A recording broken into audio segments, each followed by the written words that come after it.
부인의 도자기 반입 논란으로 야당이 부적격 판단을 내린 박준영 해양수산부 장관 후보자가 사퇴했습니다. 박 후보자는 높은 도덕성을 기대하는 국민의 눈높이에 맞지 않았다고 밝혔습니다. 김부겸 국무총리 후보 인준안을 둘러싼 여야의 대치가 격화하고 있습니다. 민주당은 문재인 대통령의 미국 방문 일정 등을 고려해 오늘 인준을 강행하겠다고 예고했고, 국민의힘은 모든 방법을 동원해 저지하겠다고 경고했습니다. 국내 코로나19 신규 확진자가 보름 만에 가장 많은 715명을 기록했습니다. 70세 이상의 아스트라제네카 백신 접종 예약률이 50%를 넘어선 가운데 만 60세에서 64세 예약도 오늘부터 시작됐습니다. 국세청의 세무조사가 3기 신도시 예정 지역을 넘어 전국 44개 대규모 개발 지역으로 확대됐습니다. 각종 탈세 혐의자 280여 명이 적발됐습니다. 서울시는 강남구와 서초구 일대 자연 녹지 지역을 토지거래 허가 구역으로 다시 지정했습니다. 테슬라의 CEO 일론 머스크가 환경 문제를 이유로 돌연 비트코인 결제 허용을 중단한다고 밝혔습니다. 머스크 발표의 충격으로 비트코인을 비롯한 주요 가상화폐는 일제히 폭락했습니다. 더 뉴스 60초 뒤에 계속됩니다.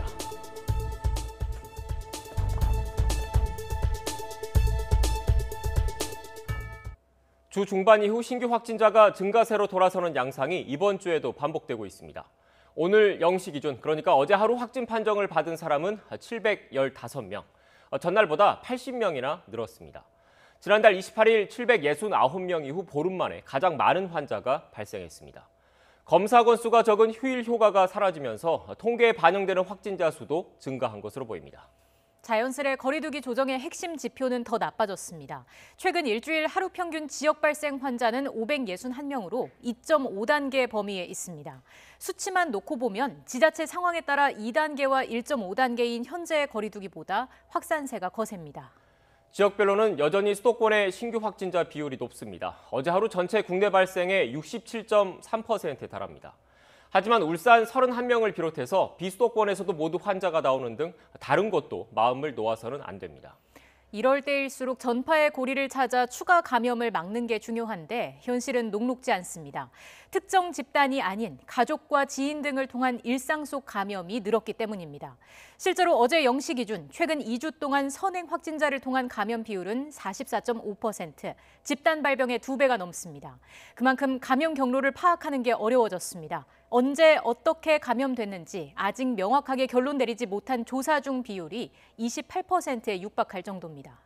여기에다 전파력이 더 센 것으로 알려진 변이 바이러스까지 번져서 우려가 커지고 있습니다. 모임과 외출이 늘어나는 시기와 맞물려서 언제든 확산세가 폭발할 수 있는 겁니다. 정부가 연일 차질 없는 백신 접종과 방역 수칙 준수를 강조하면서 긴장의 끈을 놓지 않는 이유입니다.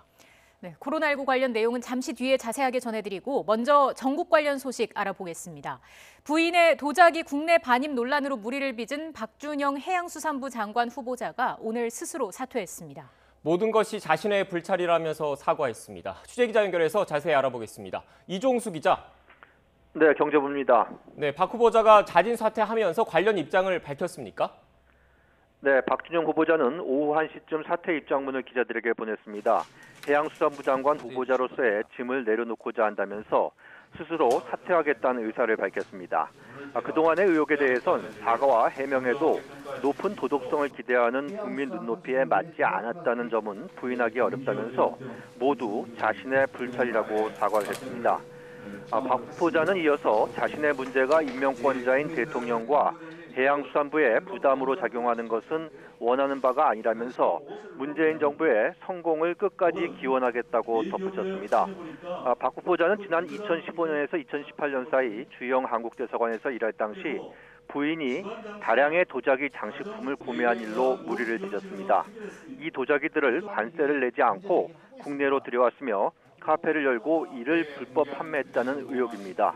박 후보자는 앞서 이 문제가 너무 커지고 부인도 힘들어해서 현재 카페 영업을 중단했다고 말하기도 했습니다. 지금까지 경제부에서 전해드렸습니다. 네, 앞서 전해드린 것처럼 청문 정국을 둘러싼 여야의 줄다리가 이어지는 가운데 박준영 후보자가 전격 사퇴의 뜻을 밝혔습니다. 네, 김부겸 총리 후보자 인준에 더욱 명분이 실린 가운데 여야 원내대표는 오후 1시부터 만나서 입장 조율을 했습니다. 취재기자 연결해서 자세한 내용 알아보겠습니다. 박석영 기자. 네, 국회입니다. 네, 민주당은 앞서 오늘 안에 김부겸 총리 후보자의 인준안을 처리하겠다고 밝혔는데 박 후보자의 사퇴로 힘이 더 실렸겠네요. 네, 총리 후보자 인준안을 처리하려면 인사청문 특별위원회와 본회의가 연이어서 열려야 하는데요. 일정 논의를 위해서 국회의장과 여야 원내대표가 오늘 오후 1시부터 회동을 했고 30여 분 만에 끝났습니다. 회동은 양측 입장을 확인하는 정도로 진행됐고 오후 4시에 의장 주재로 원내대표가 다시 만나기로 했습니다. 윤호중 원내대표는 아침 회의에서 한미정상회담을 위한 대통령 출국 전에 총리를 임명해서 국정공백 사태를 막아야 한다며 오늘은 무슨 일이 있어도 절차를 처리하겠다고 강조했습니다. 국민의 삶에 무한 책임을 지고 있는 집권 여당으로서 더불어민주당은 오늘 반드시 총리 임명 동의안을 처리하겠다는 말씀드립니다. 윤 원내대표는 이어서 오후 2시 본회의를 열어달라는 뜻을 박 의장에게 전달했고 박 의장은 1시 회동에서 어떻게든 결론 나길 기대한다며 양쪽 모두에게 협조를 요청했습니다. 국회가 코로나와 민생의 위기 속에서 국정 전반을 통할하는 국무총리를 장시간 공석으로 두는 것은 국민에 대한 도리도 국익을 위한 길도 아니라고 생각합니다. 본회의 일정 조율에 앞서 김 후보자 청문 보고서 채택을 논의할 국회 인사청문 특별위원회는 오전 11시에 열렸고 50분 만에 산회됐습니다. 오후 원내대표 회동이 예정돼 있었던 만큼 이 자리에서 보고서 채택 여부가 결정되지는 않았습니다. 앞서 여당 의원들은 어제 오후 김 후보자 인사청문 보고서 채택을 요구하며 단독으로 회의를 소집했다가 서병수 위원장의 반발로 회의를 열지 못한 채 해산했습니다. 네, 국민의힘이 반대하는 건 사실 총리 후보자보다 임혜숙, 박준영, 노형욱 이렇게 장관 후보자 3명이었지 않습니까? 인사청문 보고서 재송부 시한을 하루 앞두고 앞서 전해드린 것처럼 박 후보자는 사퇴를 했는데 현재 각 당의 분위기는 어떻습니까?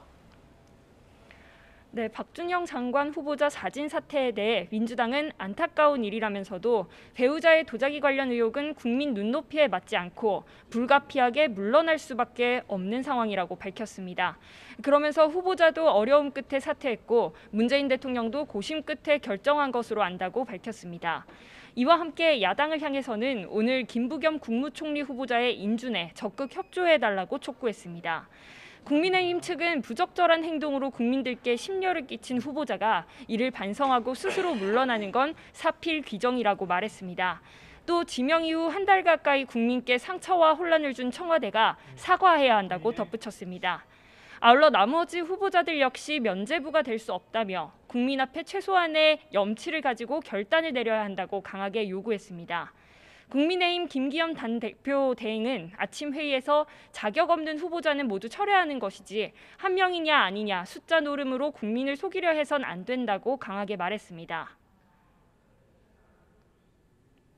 3명이든 4명이든 자격이 없는 후보자는 모두 지명 철회를 해야 하는 것이지 한 명 낭만이냐 아니냐 하는 숫자 노름으로 국민들을 속이려 해서는 안 됩니다. 청와대는 문 대통령이 재송부 시한인 내일까지 다양한 의견을 구할 예정이라고 밝힌 상황이고 내일 오전 대통령과 여당 지도부의 간담회도 예정돼 있습니다. 하지만 국민의힘은 3명 모두 지명 철회하거나 스스로 물러나야 한다는 입장이라서 박 후보자 사퇴에도 여야가 합의점을 찾기는 쉽지 않을 전망입니다. 지금까지 국회에서 YTN 박서경입니다. 네, 앞서 박준영 해수부 장관 후보자가 자진 사퇴했다라는 내용을 전해드렸고 네. 그리고 이에 대해서 국회 반응까지 취재기자 통해서 입장을 전해드렸습니다. 또 이와 관련해서 조금 전에 청와대에서 입장이 나왔습니다. 좀 내용을 정리해드리겠습니다. 박준영 해수부 장관 후보자의 자진 사퇴와 관련해서 청와대 고위 관계자가 조금 전에 관련 내용을 밝혔습니다. 일단 문재인 대통령이 국회 의견을 종합적으로 판단한 결과라고 설명을 했습니다. 네, 또 박준영 후보자가 청와대와 소통하는 과정에서 내린 결론이라고 있다고도 밝혔습니다. 그리고 박 후보자의 사퇴를 계기로 국회 청문 절차가 신속하게 완료되기를 희망한다는 내용도 있었습니다. 박준영 장관 후보자의 자진 사퇴 소식을 전해드렸는데 이와 관련한 청와대 고위 관계자의 설명이 있었습니다. 자세한 내용은 또 이어지는 뉴스에서 다시 한번 정리를 해서 전해드리겠습니다.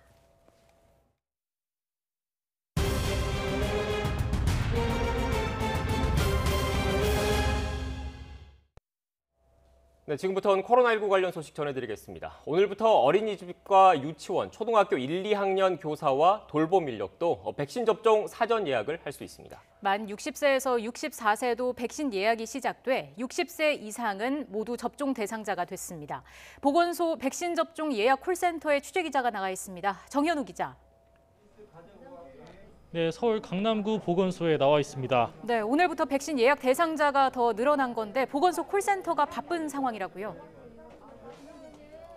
네, 그렇습니다. 계속해서 전화가 걸려오면서 이곳 보건소에서는 이제 경무에 시달릴 것을 대비해서 오전반과 오후반을 나누어서 직원들을 근무하게 하고 있는 상황입니다. 실제로 오전 9시, 그러니까 운영 시작 시간 전부터 계속해서 접종을 예약하는 강남 구민들의 전화가 이어지고 있는데요. 오늘 또다시 백신 접종 예약 대상군이 늘어난 덕에 평소보다 더욱 바빠진 것으로 보입니다.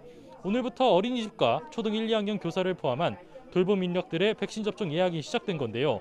모두 아스트라제네카 백신 대상자인데 30살 이상으로 접종이 가능한 인원은 모두 36만 명이 넘습니다. 마찬가지로 60살에서 64살까지인 일반 시민들도 이제 위탁 의료기관을 골라서 백신 접종을 예약할 수 있게 됐습니다. 나이대 인구를 모두 합하면 모두 400만 명인데요.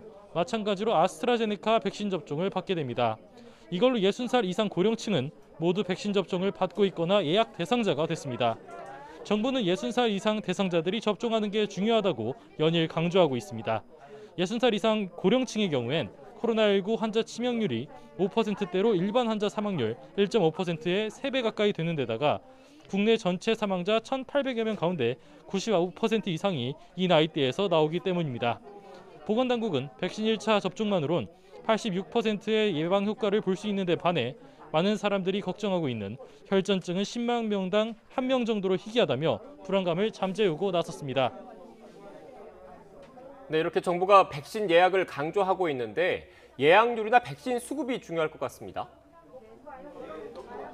네, 그렇습니다. 예방접종 추진단이 목표로 잡고 있는 예약률은 모두 80%, 그러니까 최대 80% 정도 되는 상황인데요.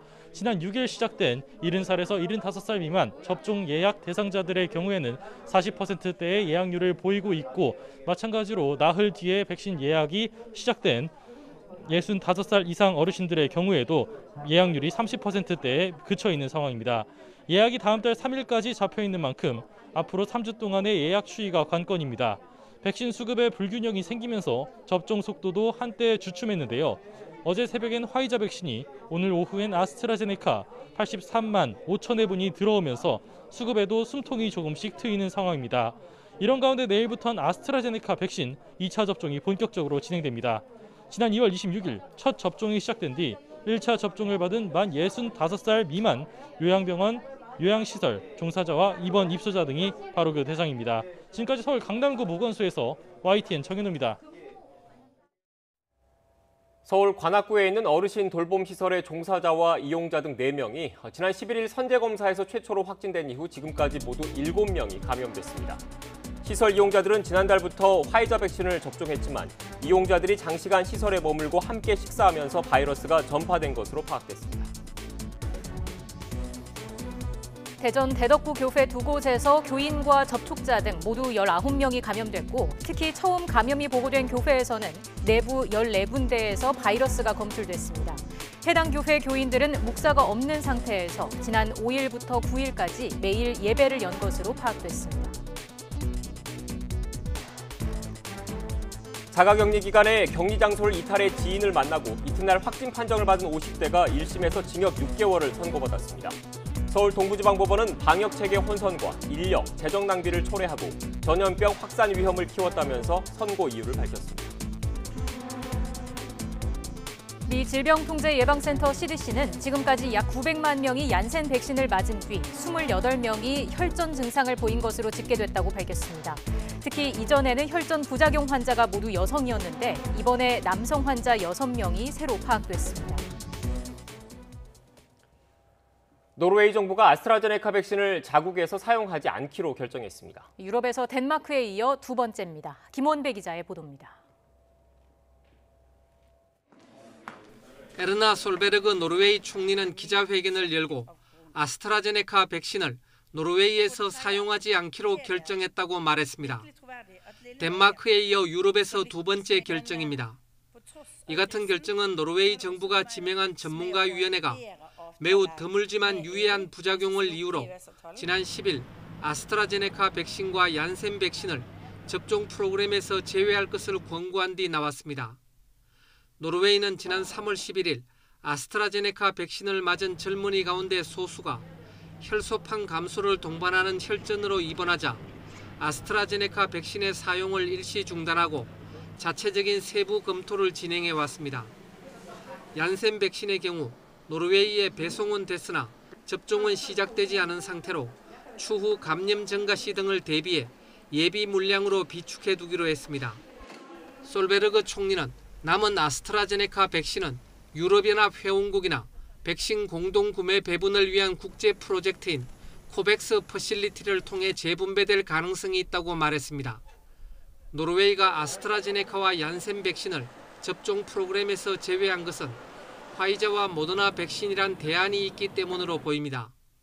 노르웨이는 현재 화이자 모더나의 코로나19 백신만 사용하고 있으며 7월 말까지는 성인 전체가 최소 1회분의 백신을 맞을 것으로 예상하고 있습니다. 한편 현지 시각 11일 슬로바키아는 아스트라제네카 백신의 1회차 접종을 유보한다고 발표했고 캐나다 온타리오주는 1차 접종 백신으로 사용하지 않는다고 밝혔습니다.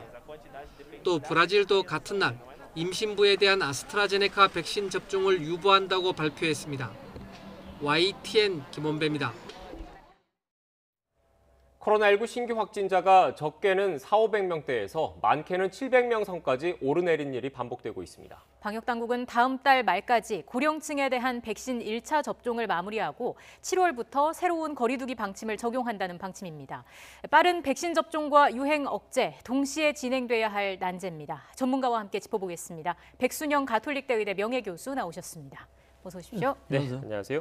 교수님, 코로나19 신규 확진자가 다시 700명을 넘었습니다. 주 중반 이후에 아무래도 휴일 효과가 사라진 게 영향을 줬다 이렇게 봐야겠습니까? 예, 지금까지 계속 경향성을 이렇게 나타나고 있습니다. 대부분 화요일까지는 주말 효과가 있어서 뭐 적게는 400명, 500명대이면서 또 주중에 있어서 이렇게 600명, 700명. 그래서 하루 평균이 약 500명 중반대를 유지하고 있는데 급격한 증가세는 아니지만 그렇다고 이것이 또 감소세로 돌아가기는 굉장히 어려운 상황으로 보여서 지금 방역당국 얘기대로 500명 이하로 유지되면 이런 전제가 지금으로서는 상당히 그것은 무리가 아닐까 생각하고 급격히 늘어나는 것을 막을 수 있는 것이 최선이라고 보는데 오늘 특히 환자 발생 중에서 눈에 띄는 것은 수도권 선별검사소에서 150명이나 확진이 돼서요. 이게 이 지역사회에 있어서의 발생의 3분의 1 정도거든요. 이 숫자가 좀 늘어나는 것이 좀 불안해 보이는 부분들이 이것이 이제 지역사회에 있어서의 무증상 감염의 척도라고 할 수가 있는 것이거든요.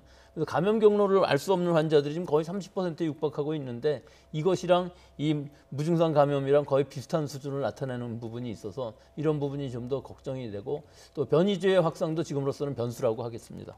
네, 알겠습니다. 지금 중앙방역대책본부 브리핑이 잠시 뒤에 시작할 것 같은데 현장 그림을 좀 한번 띄워주시겠습니까? 국민들께서 보내주신 질문에 앞서 말씀하신 걸 좀 들어보면 결국 그 휴일 효과가 좀 영향을 줬다는 측면이 있다는 말씀이지 않습니까? 질병관리청장 잠시만요. 현장 오디오 듣고 대담 이어가겠습니다. 13일 정례 브리핑을 시작하겠습니다. 오늘부터 60세에서 64세 어르신들의 예방접종 예약이 시작되었습니다. 5월 6일부터 예약을 시작하여 어제까지 70에서 74세 어르신은 110만 명, 51%가 예약을 하셨으며 65세에서 69세 어르신은 114만 명, 38%가 예약을 완료하셨습니다. 65세에서 74세 어르신들의 예방접종 예약도 오는 6월 4일까지 지속하고 있습니다. 어르신들과 또 자녀분들 등 보호자들께서는 원활한 예약을 위해서 가급적이면 24시간 접속이 가능한 온라인을 통해 예약을 하시면 더욱 편리하게 하실 수 있습니다. 주소지에 관계없이 평소에 다니시거나 가까운 의료기관 어디든지 택하여 예약을 하실 수가 있습니다. 다음은 백신 공급 상황에 대해서 설명을 드리겠습니다. 오늘 코백스 아스트라제네카 백신 83만 회분이 공급되며 또한 개별 계약한 아스트라제네카 백신이 내일 5월 14일 59만 7천 회분을 공급하는 것을 시작으로 해서 6월 첫째 주까지 723만 회분이 집중적으로 공급될 예정입니다. 화이자 백신도 412만 6천 회분도 순차적으로 공급될 예정입니다. 정부는 이를 통해 5월, 6월 예방접종 계획을 차질 없이 시행하도록 하겠습니다. 오늘은 60대 이상 어르신들 예방접종에 대해서 여러 전문가들을 모시고 궁금한 점에 대해서 상세하게 설명드리는 그런 자리를 마련했습니다. 먼저 준비된 자료를 보면서 설명을 드리고 궁금한 질문에 대해서는 전문가들께서 상세하게 설명드리도록 그렇게 하겠습니다. 먼저 그 예방접종에 대해서 설명을 드리도록 하겠습니다.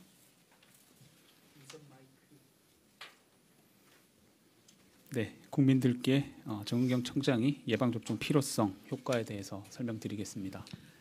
네, 60세 이상 어르신들 예방접종에 대해서 설명을 드리겠습니다. 60대 이상 어르신들께 코로나19는 매우 치명적이어서 어르신들께 코로나 예방접종은 건강 지킴이이면서 생명 지킴이라고 말씀드릴 수 있습니다. 코로나19 확진자 중에서 65세 이상 어르신들은 전체 확진자의 27%, 약 10명 중에 3명이 60대 이상 어르신들이 감염이 되셨습니다. 반면에 사망자는 전체 사망자 10명 중에 9.5명이 60세 이상 어르신이기 때문에 어르신들에게는 굉장히 치명적입니다. 옆에 그래프를 보시면 특히 80세 이상 어르신의 경우에는 코로나에 감염될 경우에는 18.8%, 약 10명 중에 2명이 코로나로 인해서 사망을 하시는 굉장히 치명적입니다. 70대 이상 어르신들도 보면 5.7%, 약 100명이 감염이 되면 그중에 6명 정도는 코로나19로 사망하실 수 있도록 치명적입니다. 60대 이상 어르신의 경우에도 1% 정도의 치명률을 보이고 있기 때문에 60대 이상 어르신들에게 있어서의 백신이라는 것은 건강을 지키고 또 생명을 지키는 지킴이 역할을 해서 매우 중요하다고 할 수가 있습니다. 다음, 네. 예방접종은 그 감염 예방과 또 사망률을 감소시키는데 매우 효과적입니다. 우리나라에서도 지금 현재 예방접종이 진행이 돼서 예방접종을 맞으신 분들이 코로나에 얼마나 걸리는지, 코로나에 걸렸을 때 얼마나 사망하시는지에 대한 예방접종 효과에 대해서 분석을 매주 하고 있습니다.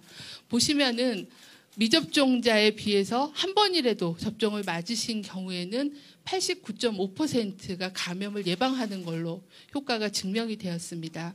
백신 종류별로도 아스트라제네카 백신인 경우에는 86.3%, 화이자 백신인 경우에는 92.8%가 감소를 했습니다. 아마 2차 접종까지 모두 다 완전 접종을 하시게 되면 예방 효과는 훨씬 더 클 수 있다라고 보고 있습니다. 물론 시간이 지남에 따라서 변동이 가능한 수치입니다. 코로나19에 감염이 됐을 때 사망을 예방하는 효과도 저희가 잠정 분석을 해봤습니다. 현재까지는 예방접종을 한 번이라도 맞으신 분들이 코로나에 감염됐을 때 사망하신 사례는 보고되지 않았습니다. 현재까지는 100%의 사망 예방 효과를 보이고 있기 때문에 코로나19 예방접종을 반드시 맞으시는 게 필요합니다. 다음은 예방접종 안전성에 대해서 저희 폐조사반의 서은숙 교수님께서 상세하게 설명을 드리도록 하겠습니다. 네, 순천향의대 서은숙 교수님 예방접종 안전성과 관련된 설명 드리겠습니다. 안녕하십니까. 피해조사반에서 일을 하고 있는 서은숙입니다. 다음 슬라이드 주십시오. 코로나19 예방접종은 전 세계 164개국에서 13억 회 이상은 함께하고 있습니다. 특히 아스트라제네카 백신 같은 경우에는 영국이나 독일, 그다음에 프랑스 같은 데서 149개국 승인이 되었고 화이자 백신은 미국, 영국, 독일, 이스라엘을 포함한 93개국에서 승인받고 지금 접종이 되고 있습니다. 다음 슬라이드 주십시오. 우리나라에서 코로나 예방 접종 후 신고하는 이상 반응 신고 건수는 다른 주요 국가와 비슷한 수준입니다. 유럽 같은 경우는 0.2%에서 1.9%까지 신고가 되고 있고 우리나라는 0.5% 정도 이상 반응을 신고하고 있습니다. 그다음 사망 수는 건당 만 건당 유럽은 0.2건에서 1건 정도이고 우리나라는 0.2건으로 우리나라와 다른 주요 국가들과 그 이상 반응 신고는 거의 비슷한 것으로 보고되고 있습니다. 다음 슬라이드. 여러분이 궁금하시는 이상 반응 신고 사례는 어떻게 객관적으로 분석하는가 하는 걸 말씀드리겠습니다. 첫 번째 의사 등이 신고할 수가 있고 본인이나 보호자가 신청할 수 있는 이상 반응 신고 또는 피해 보상 신고가 접수가 되면 두 번째는 지자체가 기초조사를 시행합니다. 이때는 일반적인 가벼운 두통이나 발열 등은 신속 대응팀이 작용하지 않지만 사망 사고가 발생하였거나 중증 사례가 발생했을 때는 역학조사가 아닌 역학조사를 시행하고 각 지자체에서 전문가를 포함해서 일단 저희 피해 조사반처럼 회의를 합니다. 그래서 이 건수가 보고된 건수가 연관성이 있는지 없는지 판단을 하고 그 건을 다 모아서 저희 피해 보사반에서 다시 조사를 시행하고 그 조사반에서 시행한 근거를 가지고 피해 보상 전문위원회에서 심의를 하고 선정을 하게 됩니다. 피해 조사반 구성은 예방접종 임상의사, 소아청소년과나 내과 선생님이 포함되어 있으시고 법의학 전문가가 포함되어 있고 예방접종 약품 전문가 등을 포함한 10인 이내가 포함되어 있습니다. 피해보상 전문위원회는 이보다 훨씬 더 광범위한 회의입니다. 위원장 1인 및 부위원장 1인을 포함해서 15인이 포함되어 있는데요. 예방접종 실시 경험이 많은 풍부한 임상의사, 소아청소년과 내과 선생님이 포함되시고 시민단체가 추천하는 예방접종 전문가가 있고요. 그다음에 대한변호사협회에서 추천하는 변호사가 포함되어 있습니다. 지금 두 분이 같이 활동을 하고 계시고요. 법의학자가 포함되어 있습니다. 법의학자는 실제로 부검을 시행하는 분도 같이 포함되어 있으시고 교수님도 같이 포함되어 있으십니다. 예방접종 약품 전문가가 포함되어 있으시고 예방접종 대상인 감염병 분야의 전문가가 포함되어 있습니다. 예방접종과 관련된 면역학 분야의 전문가와 예방접종과 관련된 미생물 분야의 전문가 이런 모든 전문가가 포함되어 있는 광범위한 회의가 피해보상 전문위원회로서 지금 저희가 운영을 하고 있습니다. 국내 60대 이상 접종자의 99.8%는 특별한 이상 반응이 없이 접종을 받으셨습니다. 이상 반응을 신고한 예는 0.2%인데요. 그중에 90% 이상이 가벼운 발열이나 두통이었고 다른 연령별과 비슷하게 특별한 이상 반응이 없었습니다. 다음. 60세 이상 국민에서 이상 반응 때문에 사망하셨다고 생각하거나 신고가 되는 건과 중증 사례와 일반 국민과 비교하여서 보시면은 별로 다르지가 않습니다. 왼쪽의 슬라이드는 사망 신고 주요 추정 사인입니다. 보시면은 폐혈증이 16건이었고 심근경색증 14건, 폐렴 7건, 뇌졸중 8건, 질식이 3건이었습니다. 그리고 중증 신고 사례를 보시면 뇌졸중 26건, 폐혈증 9건, 폐색전증 을 포함한 6건, 심근경색 3건, 폐렴 3건이었습니다. 이런 사인들을 보시면 2019년에 60세 이상 연령에서 하루에 675분이 사망하시는데 그 사망 원인인 폐렴, 뇌혈관 질환, 심장 질환 이런 순서와 지금 인과성 평가를 받아달라고 하는 그런 사인과 별 차이가 없는 것을 확인하실 수 있습니다. 다음 슬라이드. 다음은 코로나 백신을 맞고 사망하신 건에서 인과성 평가가 실제로 신고건하고 달랐던 전문가 판단 결과 다른 이유로 추정된 2건에 대해서 말씀을 드리겠습니다. 예방접종 후 사망하신 분들의 백신과 인과성 사례를 설명드리기 앞서서 유가족 분들에게 위로 말씀을 전합니다. 안타깝게 사망하신 분들을 조사한 결과를 바탕으로 사망과 백신 간의 관련성을 평가하는 것은 항상 어려운 작업입니다. 피해 조사반에서는 그러한 작업의 중요성을 항상 생각하면서 전문적인 지식과 과학적 근거를 바탕으로 객관적이고 공정하게 판단하도록 노력을 하고 있습니다. 첫 번째 사례를 먼저 말씀드리면 고혈압이 있었던 80대 여성으로 스스로 걸어 다닐 수 있었고 화이자 백신 접종 후에 2시간 후에 이동 중에 갑자기 어지러움과 오심이 있었습니다. 그래서 신속히 119 구급차를 통해서 응급실로 가던 도중에 사망을 하셨습니다. 그래서 그리고 이제 그 전에 말씀드렸듯이 스스로 걸어 다닐 정도로 건강하셨고 고혈압 이외의 기저질환도 없었기 때문에 시간 관계상 백신에 의해 사망한 것으로 많은 분들이 생각을 하셨습니다. 그래서 신속하게 조사했고 부검이 진행되었는데 1차 부검 소견상 대동맥류 파열이 있었습니다. 안타깝게 이것이 사망의 원인으로 추정되는 사례였습니다. 두 번째 사례는 고혈압이 있었던 50대 남성이었는데 아스트라제네카 백신을 접종하고 2일 후에 흉통을 호소하다가 2시가 지나서 갑자기 사망하셨습니다. 그래서 부검 결과 안타깝게도 심장 파열 소견이 있었고 급성 심근경색 의심되는 사례가 있었습니다. 이 두 건은 모두 최종 부검 소견상 재확인할 예정으로 있습니다. 예, 이상입니다. 네. 네. 현재 저희가 이제 국민들의 우려와 또 부담을 고려해서 지원 대상을 넓혔습니다. 지난번에 브리핑 때도 말씀을 드렸습니다. 현재 그 피해보상위원회에서 인과성이 인정된다라고 결정이 된 경우에는 감염병 예방법에 따라서 진료비, 간병비 그리고 여러 가지 지원금 등을 법에 의해서 지급을 하고 있고요. 이번에 코로나19의 경우에서는 30만 원 미만의 본인 부담금이 발생하는 경증 사례에 대해서도 모두 보상금을 지원하는 걸로 확대해서 적용을 진행하고 있습니다. 소액에 대해서도 보상을 해드리고 있는 상황입니다. 인과성이 불명확한 경우 지난번 브리핑 때 말씀드린 것처럼 인과성을 인정하기에도 또 인과성이 없다라고 판단하기에도 근거가 좀 불명확해서 좀 더 상황을 보고 조사를 하고 근거를 확인해야 되는 그런 분류에 대해서는 저희가 인과성이 불분명하더라도 중증 환자에 대해서는 의료비를 1,000만 원까지 지원하는 걸로 이렇게 결정을 해서 현재 지침을 시행해서 다음 주 정도부터는 진행을 하고 또 소급 적용해서 진료비 지원을 하도록 하겠습니다.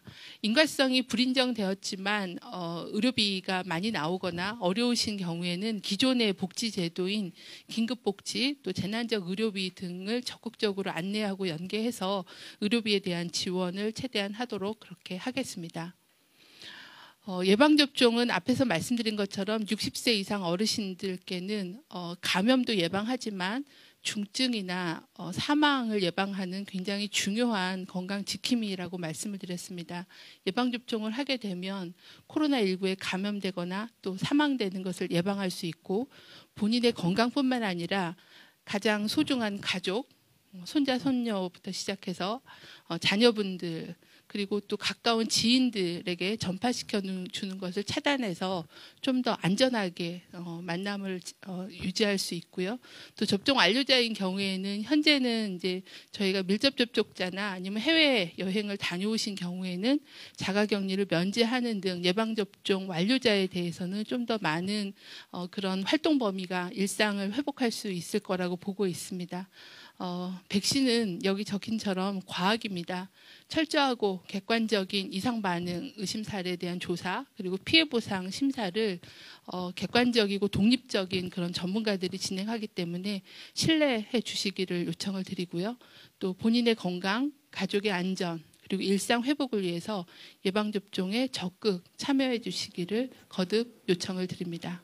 네, 그럼 지금까지 대국민 설명을 마치고 지금부터는 국민들께서 보내주신 질문에 대해서 전문가분들과 답변 드리는 시간 갖겠습니다. 잠시 장내 정리가 있겠습니다. 오늘 청장님과 전문가분 설명도 있었지만 백신은 코로나19 극복을 위해서 우리 인류가 가진 가장 중요한 자산이자 또 의과학적 산물이라는 점을 말씀드립니다. 60대 이상 어르신들에게는 특히 더 코로나19가 위험하지만 오늘 질병청 조사 결과도 말씀드렸지만 한 번 접종으로 감염 예방 효과가 90% 가까이 또 사망은 100% 예방한다는 조사 현재까지의 조사 결과도 발표드렸습니다.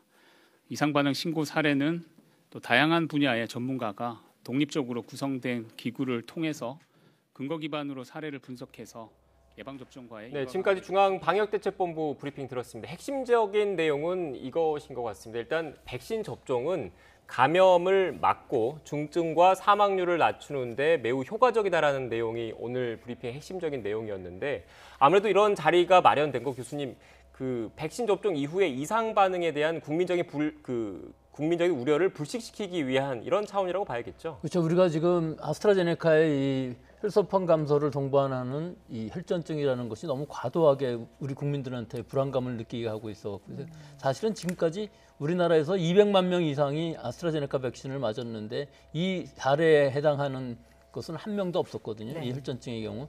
일단 그 응급요원 한 명이 CBST라고 해서 일단 혈전증이 있었지만 혈소판 감소를 동반하지 않았기 때문에 이 상황을 보면은 서양인들에 비해서 우리 동양인들은 굉장히 이 혈전증 사례가 낮은 것으로 보여요. 전체적인 통계로 봐서도 그렇고 그렇기 때문에 이 파이자나 아스트라제네카 어느 백신을 맞든지 결국은 안전성은 다 확보되어 있는 상황이고 지금 전 세계적으로도 14억 명이라는 사람들이 이 접종을 받았기 때문에 이 문제는 국민들이 얼마나 수용성을 가지고 동의를 해주시냐 하는 부분에 문제가 있는 것으로 보이는데 오늘 그런 설명을 아마 잘 해주신 것으로 봅니다. 예, 그럼 앞으로 또 문제는 백신 접종이 이제 차질 없이 이루어져야 하는 부분일 텐데 일단 물량이 순차적으로 들어오곤 있습니다만은 백신 보릿고개에 대한 우려도 계속 나오고 있지 않습니까? 그렇죠. 아마 지금까지는 그랬던 것 같아요. 뭐 하루 3명 맞은 날도 있었으니까요. 그런데 코박스 퍼실리티에서 아스트라제네카 83만 회분이 오늘 오후에 들어온다고 하고요. 또 계속 좀 숫자는 변하는데 59만 7천 명분의 아스트라제네카 백신이 개별 계약분이 이미 들어왔다고 합니다.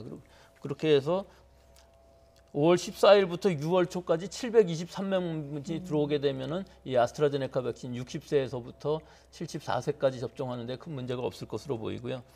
파이자 백신인 경우에 있어서는 사실은 75세 이상의 파이자 백신을 접종하고 있는데 1차 접종이 다 안 끝난 분들이 많이 계셔서 지금 대기하고 계신 분들이 많거든요. 그런데 파이자 백신의 경우는 3주일 만에 2차 접종을 받아야 되기 때문에 이게 금방 돌아옵니다. 그래서 지금 2차 접종을 주로 하고 있고 아마 파이자도 2분기까지 411만 회분이 도입된다고 하니까 이분이 들어오면은 6월까지, 즉 뭐 정확하게는 아스트라제네카 같은 경우는 6월 19일까지 접종을 마친다고 하니까 6월이 되는 우리 2분기 상반기가 끝나는 시기에는 1,300만 명분 접종이 문제 없을 것으로 보이기는 하는데 문제는 저기 데이터에도 계속 나오기는 합니다만은 사전 예약률이 47%, 65세에서 69%는 65세에서부터 69세는 아직 좀 시간이 얼마 안 됐기 때문에 더 낮고요. 또 60세부터 64세까지는 6월 3일부터 접종을 시작을 하긴 하는데 이 예약률이 과연 얼마나 될지 이 부분이 사실은 좀 낮은 것 같이 보여요. 이건 이 예약 시스템 자체의 문제일 수도 있는데요.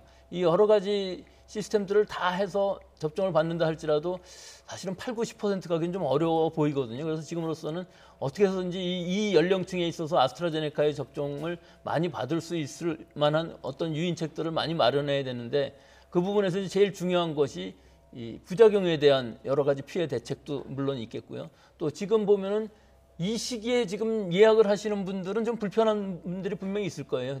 어떻게 예약하는지 모르시는 분들도 있겠고 뭐 직접 가서 접종을 예약을 하더라도 그 부분들이 전부 좀 어색한 부분들이 많이 있습니다. 왜냐하면 우리가 지금 여기까지 이렇게 예약을 하면서 맞은 경우가 별로 없고 작년까지만 해도 독감 백신인 경우에 있어서는 방문해서 바로 맞을 수가 있었거든요. 근데 지금 이 아스트라제네카 백신만 해도 예진하고 또 접종받고 또 그 후에 30분 정도 대기하고 하면은 시간이 상당히 많이 걸릴 수밖에 없기 때문에 이 예약 시스템을 가는 것은 뭐 큰 문제는 없어 보입니다만은 좀 더 접종률을 높이기 위해서는 좀 시간이 지나면서 실제로 5월 27일부터 접종이 시작된다고 하니까 그 이후에는 뭐 당일 방문해서 접종을 한다든지 혹은 당일 예약, 그 2일 예약 정도가 충분히 가능하다면은 그런 시스템들도 좀 도입하는 것이 필요할 것으로 보입니다. 네, 접종 동의율을 좀 높일 필요가 있다라는 말씀을 해주신 것 같은데 관련된 그래픽이 실제로 저희가 준비를 좀 했습니다. 그 어제 0시 기준으로 백신 접종 동의율을 보니까 70에서 74세 같은 경우에는 46.9% 그리고 65세, 69세는 31.3%입니다. 앞서 그 방역대책본부에서 이상 반응에 대한 우려를 불식시키기 위해서 오늘 자리를 마련을 했는데 이와 별도로 앞서 교수님께서 말씀하신 것처럼 동의율을 높이기 위해서는 유인책이 좀 더 필요할 것 같은데 어떤 유인책이 있을까요? 일각에서는 백신 접종을 하신 분 같은 경우에는 뭐 자가격리 면제라든지 아니면 모임 규제를 좀 더 완화해야 되는지 이런 얘기도 좀 나오고 있던데 교수님 생각은 어떠십니까? 이게 다 좋은 얘기인데요.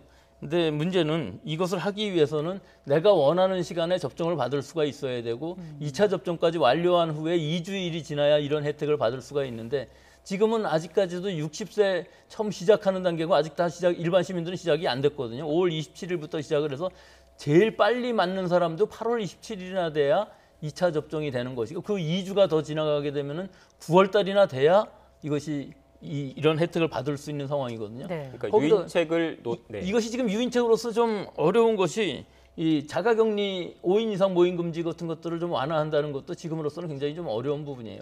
모든 사람 5인 모인 사람들은 뭐 다 검사할 수도 없는 부분들이 있고 아직까지는 좀 이것이 유인책이 되기는 어렵고 또 이거 한 가지 좀 문제가 아스트라제네카인 경우에 있어서는 사실 6월까지 맞는데 3개월이라는 2차 접종까지의 기간이 있는 데 비해서 파이자인 경우에 있어서는 3주면 되거든요. 그러면 원하는 사람들이 있다 그러면 사실은 7월부터 파이자 물량이 많이 들어오게 되면은 7월 달에 맞는 60세 미만의 일반 시민들은 훨씬 더 빨리 면역에 도달할 수가 있고 그 이후에 이제 여러 가지 혜택을 받을 수 있는 부분들이 있기 때문에 좀 이런 데 불공평한 부분들은 분명히 있지만 이거 뭐 물량 수급상 어쩔 수는 없을 것으로 보입니다만은 60세 이상에서의 이 수용률이 떨어지는 부분들은 어떤 유인책들이 있을까 굉장히 좀 고심을 해야 될 부분으로 보이고 어떤 유인책이든지 좀 창의적인 방법을 마련해야 될 것으로 보이는데 뭐 외국의 경우에 있어서는 갔다 왔다 하는 여러 가지 이 택시비라든지 뭐 우버 같은 것들을 하는 이런 방법도 있는데 우리는 접근성이 좋아서 2, 3분이면 걸어가면 바로 병원이 있고 거기서 맞을 수가 있거든요. 그렇기 때문에 이런 부분들의 고려는 좀 어려울 것으로 보이기는 하는데 하여튼 어떤 방식으로든지 아스트라제네카 백신에 대한 수용성, 즉 동의율을 좀 높일 필요는 있다고 봅니다. 네, 교수님 말씀을 좀 정리를 해보면 결국 지금 이 시점에서는 뭐 유인책보다는 백신 접종을 서둘러서 보다 많은 사람이 짧은 시간 안에 백신을 먼저 맞추도록 하는 게 중요하다. 거기에 방점을 찍어야 한다는 말씀이신 것 같고요. 그 연장선상에서 그렇다면 백신 접종이 순차적으로 순조롭게 진행이 되고 정부가 세운 목표가 어느 정도 달성이 된다면 올해 하반기부터는 뭐 전면 등교 추진 뭐 이런 얘기도 좀 나오고 있던데 이거는 어떻게 생각하십니까? 예, 하반기부터는 뭐 충분히 가능해 보이는데 사실 하반기라고 해도 7월부터는 좀 아니고 7, 8월 방학이 지나면서 우리가 아스트라제네카뿐만 아니라 파이자 백신이 모더나 백신이 mRNA 백신들이 이렇게 많이 들어오게 되면은 사실은 파이자 백신은 지금 미국에서는 12세 이하 15세까지도 접종이 권고가 되고 있는 상황이니까 우리나라에서도 지금 뭐 5, 6월 사이에 이 접종 권고를 할 수 있게끔 해서 이 어린아이들 특히 16세 이상 18세까지는 지금도 맞을 수는 있는 상황이지만 이 어린 학생들이 적어도 중학교 이상의 학생들이 다 접종을 받을 수 있으면은 그 이후에 또 어린아이들 6개월부터 11세까지도 지금 진행 중에 있기 때문에 그건 그 이후의 문제일 수가 있기 때문에요. 7, 8월까지만이라도 어린아이들도 많이 맞출 수 있는 만큼의 물량이 있다면은 우리는 그 접종할 수 있는 인프라는 얼마든지 있기 때문에 또 우리 부모님들도 지금 파이자를 맞춘다 그러면 별로 저항이 없는 것으로 보여요. 그렇기 때문에 학생들이 많이 맞고 적어도 50% 이상의 학생들이 맞는다 그러면은 학교에 가서도 이것들이 거의 학생들 안에서는 집단 면역이 형성할 수 있다고 보거든요. 그렇기 때문에 그런 시기가 되면은 집단 면역이 가능해 보이고 결국은 9월이면 2학기가 되기 때문에 하반기이긴 하지만 한 9월 이후부터는 충분히 등교하는 것이 가능하지 않을까 그렇게 예상을 해봅니다. 네, 등교 수업 관련해서도 고민이 깊을 것 같고 일평균 확진자 수가 500명 이하로 유지가 된다면 7월 전에라도 5인 이상 금지를 풀 수도 있다라는 가능성도 거론이 됐습니다. 이거는 괜찮을까요? 글쎄요, 그건 좀 성급한 것 같습니다. 지금 500명 이하로 간다 할지라도 이것이 언제 1000명 더블링이 될지 알 수가 없는 상황인 것이 변이주의 확산이 굉장히 빠르거든요. 근데 우리의 목표는 사실은 6월 말까지 이 1300만 명이 접종할 때까지는 이 변이주가 확산이 되면서 좀 통제 불가능한 환자 수가 나오지 않는 것이 목표이기 때문에 충분히 가능해 보이기는 합니다만은 지금 우리 방역 통제라는 것의 제일 중요한 부분은 사실은 이 5인 이상 모임 금지밖에 없어요. 그래서 이거를 섣불리 좀 완화했다가는 국민들한테 잘못된 시그널을 줄 수도 있고 이 확산을 못 막는 상황이 된다 그러면 예방 접종 자체가 원활하게 가지 않을 상황들이 있을 수가 있으니까 이 부분은 좀 더 보수적으로 6월이 지나면서 좀 고려해 보는 것이 좋을 것으로 봅니다. 네, 교수님 말씀 들어보니까 결국 변이 바이러스 등 여러 위험 요인들이 있기 때문에 아직 뭐 당근책이나 유인책 이런 것보다는 백신 접종에 집중할 필요가 있다는 말씀이셨던 것 같습니다. 지금까지 백순영 가톨릭대 의대 명예교수와 함께 코로나19 관련된 이야기 나눴습니다. 오늘 말씀 고맙습니다.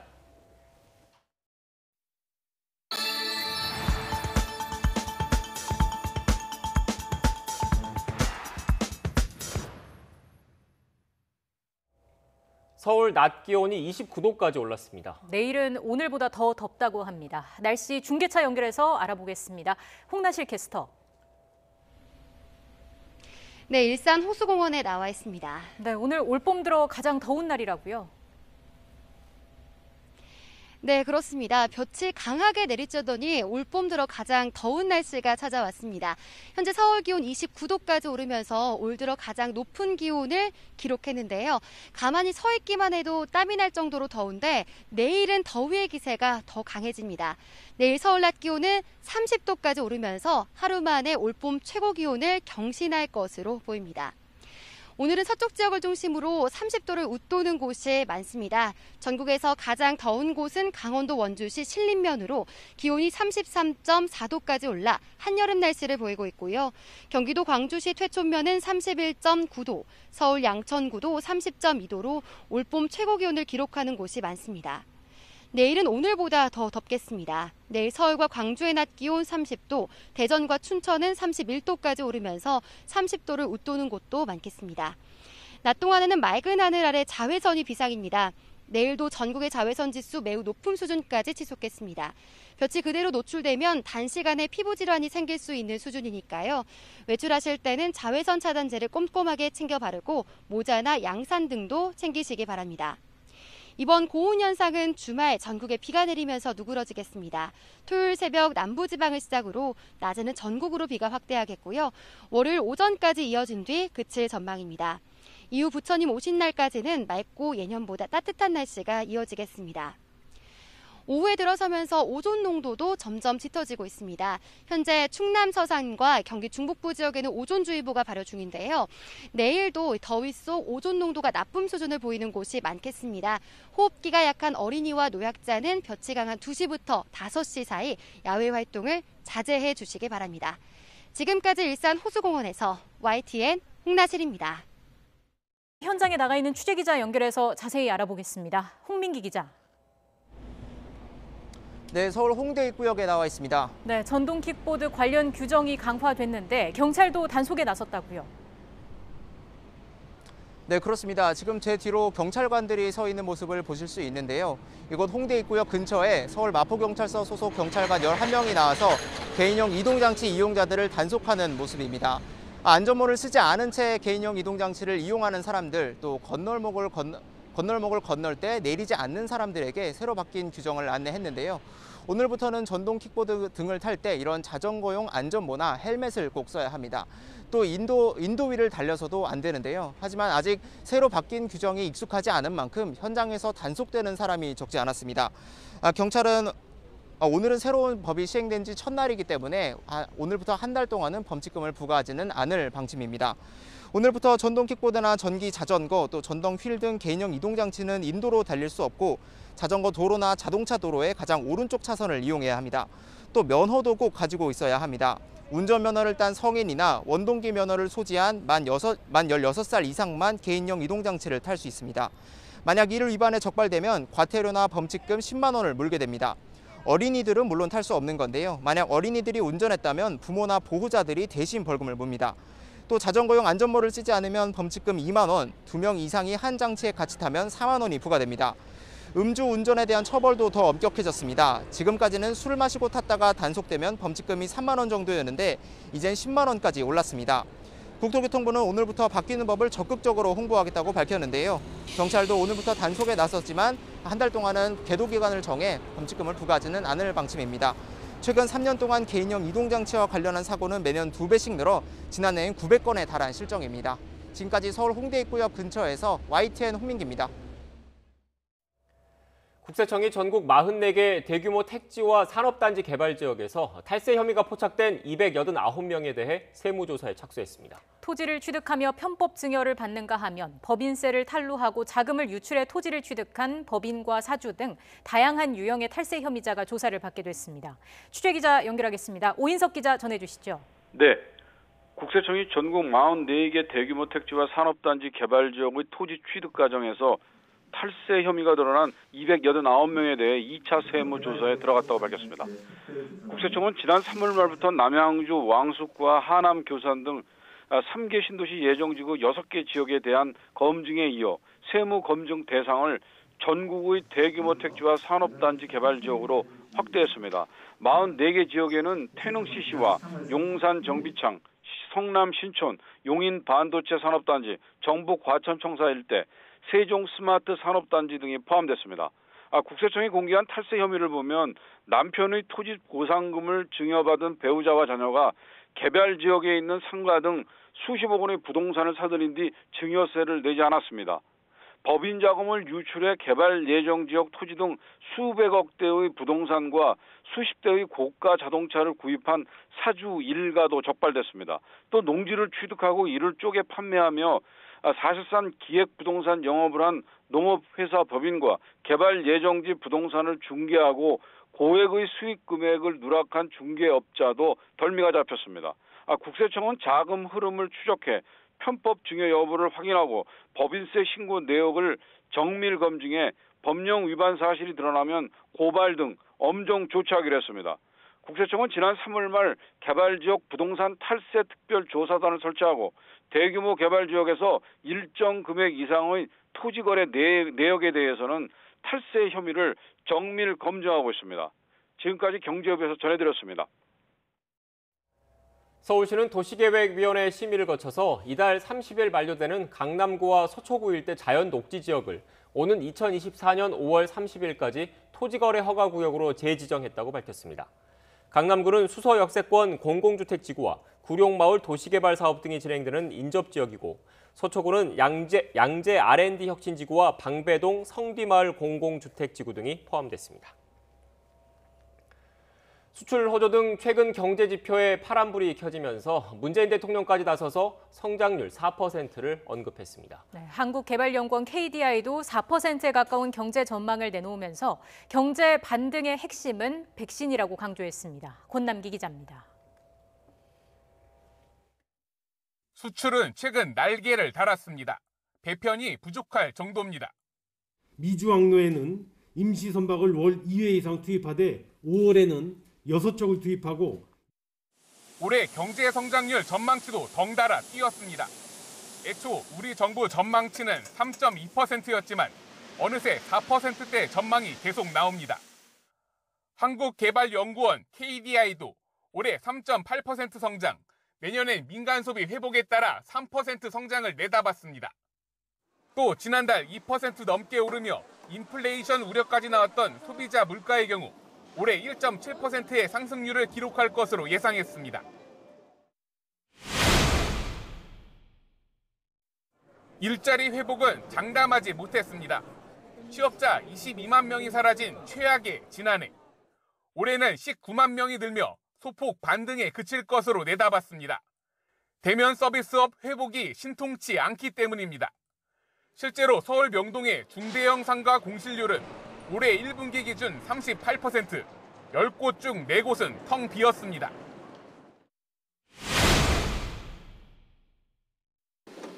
KDI는 앞으로 우리 경제의 성장이 백신 보급 속도에 달려있다고 봤습니다.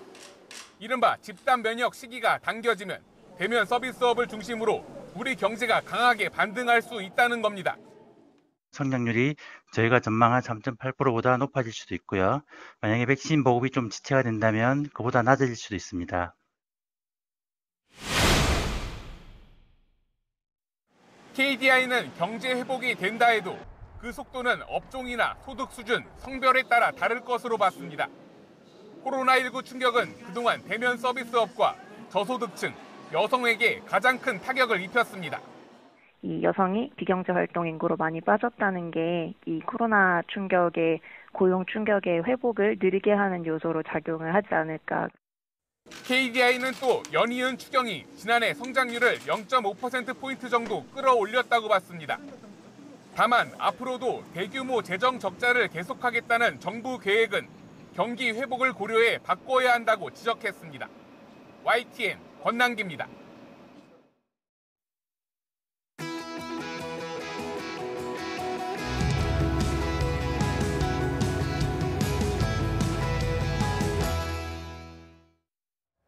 오는 21일 미국에서 바이든 행정부 출범 이후 첫 한미 정상회담이 열릴 예정입니다. 두 정상의 회담 테이블에서 논의될 주요 의제는 무엇일지 관심이 높아지고 있습니다.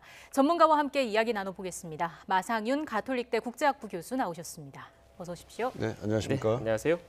교수님 일단 그 미 국가정보국장 방한 소식부터 먼저 짚어봐야 될 것 같은데 이 국가정보국장이라는 게 CIA나 FBI 등 미 주요 그 정보기관들을 통할하는 정보 수장이지 않습니까? 그리고 네. 바이든 대통령에게 매일 정보 보고까지 하는 뭐 중요 인물이라고 하던데 이런 인물이 한미 정상회담을 앞두고 우리나라를 찾은 이유, 배경이 있겠죠? 네, 우리나라 오기 전에 일단은 일본에 들렸고요. 또 일본에서 한미일 정보 수장 간에 또 그 회동이 있었다 이렇게 좀 알려지고 있습니다. 그리고 일본을 거쳐서 어제 그 우리나라에 들어와서 아마도 이제 우리 정보 당국과 그리고 또 이제 우리 그 안보실과 관련된 그 핵심 인사들과 그 북한과의 그 정보 문제, 북한의 정보에 관련된 아마 그 논의들을 좀 더 나누지 않을까, 심도 있는 논의를 나누지 않을까 이런 생각이 됩니다. 예. 네. 그 좀 새로운 대북 정책에 대한 의견도 많이 오가게 될까요? 일단 정보기관의 수장이기 때문에요. 그 정책을 직접적으로 담당하는 부서는 아니죠. 그렇지만은 지금 대북 정책을 취하는 데 있어가지고 북한이 어떤 사정에 있는지 네. 또 북한이 어떤 생각을 가지고 있는지 특히 이제 북한 지도부의 경우에 이런 것을 정확하게 이제 판단을 하는 것이 정보 판단을 하는 것이 그 한미일 간에 또 특히 이제 한미 간에 그 대북 정책을 만들고 또 이제 집행하는 데 굉장히 중요하겠죠. 그렇기 때문에 아마 그 북한과 관련된 그 정보 사안들을 어떻게 평가해야 되는지에 대한 논의를 심도 있게 하지 않을까 이렇게 생각이 듭니다. 네. 지금 새 그림, 새 화면이기 때문에 앞서서 그 DMZ 방문한 그림을 다시 한번 좀 크게 좀 띄워주시겠습니까? 일단 미국의 어떻게 보면 정보기관을 통할하는 이런 중요 인물이 지금 보시는 화면 DMZ를 방문을 했습니다. DMZ라는 게 결국 바로 앞에 북한을 볼 수 있는 지역이고 북한에서도 그 미국의 국가정보국장이 이렇게 접경 지역을 방문했다는 것을 충분히 인지를 하고 있을 텐데 북한 오늘 이렇게 방문하는 모습을 보고 어떤 생각을 했을까요? 이제 앞으로의 그 미국과 북한 간의 그 나름대로 이제 외교적인 그 여러 가지 이제 협상이라든지 대화라든지 또는 뭐 힘겨루기 이런 게 아마 이제 펼쳐질 것으로 지금 전망이 되고 있죠. 미국이 이제 그 북한에 대한 그 정책 리뷰를 이제 끝냈기 때문에 또 이제 그 과정에서 이제 우리 대통령께서 이제 미국에 방문하셔서 그 최종적인 그 조율을 또 이제 하게 돼 있지 않습니까? 그렇기 때문에 뭐 북한으로서도 상당히 지금 그 긴장된 그 생각을 그 태도로서 지금 이 사태 진전을 바라볼 것 같고요. 국가정보국장이 그 한국을 찾고 또 그 판문점과 그 JSA를 찾아서 어떻게 보면 그 상황을 이거 현장의 그 상황을 뭐 글쎄 그 전에 보았던 그 경험이 있는지 없는지 모르겠어요. 하지만은 그것을 직접 그 시찰을 한다라는 것은 뭐랄까요 그 현장감을 보다 그 강화하는 그런 효과가 있을 것이고 북한에서도 그것 자체를 나쁘게 볼 것 같다라는 생각은 들지 않습니다. 예, 현장감을 끌어올리는 효과가 있을 것 같다라는 말씀을 해주셨는데 최근에 그 바이든 행정부가 이번에 그 대북 정책 검토 결과를 직접 설명하기 위해서 북한에 접촉을 제안하지 않았습니까? 네네. 이 부분은 어떻게 보세요? 그 이제 북한과 이제 적극적인 외교를 벌이겠다 하는 그런 제스처라고 이제 생각이 됩니다. 이게 이제 뭐 수개월에 걸쳐가지고 지금 정책 리뷰를 했고요. 또 그게 끝났는데 이거를 북한에다가 지금 적극적으로 지금 보여주겠다는 거군요. 네. 이해를 시키겠다는 거군요. 그러니까 미국의 입장에서는 바이든 행정부 입장에서는 북한과 적극적으로 대화를 할 의지가 있으니 그러한 의지를 좀 알아달라 하는 그런 제스처의 일환이라고 보고요. 또 북한으로서도 뭐 일반적인 아주 대략적인 그 개략적인 그 윤곽만 지금 미국 바이든 행정부의 대북 정책의 윤곽만 나와 있는 상태이기 때문에 보다 조금 자세한 내용들을 좀 살펴보면서 북한도 그 대화 테이블에 빨리 나와라 하는 그런 촉구의 그 의미가 있을 수도 있겠습니다. 네, 대화의 테이블에 나오려면 그래도 어느 정도 접점을 좀 찾아야 하지 않습니까? 북미 관계가 그 2차 북미 정상회담이죠. 하노이 정상회담 이후에 여러 이견으로 사실상 지금 경색 국면에 있는데 그때 하노이 정상회담 때 가장 큰 이견이 영변 그 핵시설을 폐기를 하는 대가로 대북 제재 완화 이것과 관련해서 서로 양측이 접점을 찾지 못했잖아요. 그 상태에서 계속 평행선을 유지를 하고 있는데 여기서 더 나아가서 접점을 찾을 수 있을 가능성이 있겠습니까? 하노이 회담 경우에는 글쎄 뭐 좀 상당히 안타까운 상황이었지만은 그 실무선에서 그 미국과 북한 간의 그 실무선에서의 조율이 최종적으로 이루어지지 않은 상태였고요. 특히 북한의 경우에는 그 핵무기 또는 핵무기 프로그램과 관련된 문제는 자신들이 그 실무선에서는 그 협상할 수 있는 권한이 없다. 뭐 이렇게 이제 얘기를 했기 때문에 그것이 사실상 그 완전히 정상 수준에서의 협의로 그냥 넘어가 버렸습니다. 그렇기 때문에 그 트럼프 대통령하고 그 김정은 위원장 간의 대화에서 그것이 해결이 됐어야 되는데 아시다시피 이제 그 워낙에 중대한 사안이고 미국으로서도 그렇고 또 북한으로서도 이걸 쉽게 양보하기 어려운 상황이 됐었죠. 그렇기 때문에 안타까운 점은 사전 조율이 충분히 되지 않은 상태에서 정상들이 만나서 결국은 협상이 결렬되는 그런 상황이 됐습니다. 그렇기 때문에 이번에 그 다시 만약에 이제 사태가 잘 전개가 돼서 북한과 미국 간의 이제 협상이 다시 한번 열리게 된다면은 아마도 그 실무선에서부터 좀 잘 그 협상을 하고 그것이 이제 그 뭐 잘 이루어진다면 최종적으로 정상회담까지도 아마 갈 수 있는 가능성이 열려 있다고 보고요. 지금 현재 미국의 접근도 일단은 그 바텀업 방식, 다시 말해서 실무 협상부터 차근차근 해서 그것을 기초로 위로 올라가는 그런 협상을 하겠다고 합니다. 트럼프 대통령 당시에는 이제 탑다운 방식이라고 그래가지고 그 최고 지도자 레벨에서 일종의 그 물기를 딱 튼 다음에 그 실무 레벨에서 실무선에서는 그 디테일들을 좀 챙기는 이런 협상 방식을 주로 고수를 했는데 뭐 그것도 물론 그 상당한 의미가 없지 않았습니다만은 이번에는 그것도 반대 방식 밑에부터 좀 착실히 챙기는 방식을 아마 더욱더 추구할 것으로 지금 전망이 되고 있습니다. 그 과정에서 우리 정부의 역할이 뭐가 있을까요? 우리 정부가 지금 일단은 좀 안타까운 거는 지금 북미 간의 그 비핵화 협상이 주된 그 의제로 좀 올라와 있기 때문에요. 사실 북미 핵 그 비핵화 협상에는 우리가 낄 자리는 좀 없지요. 그렇지만은 그 협상이 진행되는 과정에서 그 북한이 어떤 생각을 가지고 있는지 또 뭐 미국이 어떤 그 전략적인 또는 전술적인 그 행보를 할지에 대해서 우리가 아마 긴밀하게 이제 그 협의를 해가면서 아마 진행을 할 겁니다. 그렇기 때문에 우리는 뭐 협상에 아주 뭐 직접적인 그 협상 테이블에 앉는 당사자는 아니지만 뭐 미국과의 협의를 통해서 그러한 그 과정에 상당히 깊게 개입을 할 수밖에 없는 입장이라고 보고요. 또 그 가운데서 우리가 창의적인 아이디어를 제시를 하고 한다면은 협상의 진전에도 상당한 그 기여를 할 수 있겠다 이렇게 봅니다. 네, 지금 이렇게 북한 문제 외에 또 한미 정상회담에서는 백신 문제가 다뤄질 수밖에 없을 것 같은데 우리 외교력의 시험대다 이렇게 봐야 되겠습니까?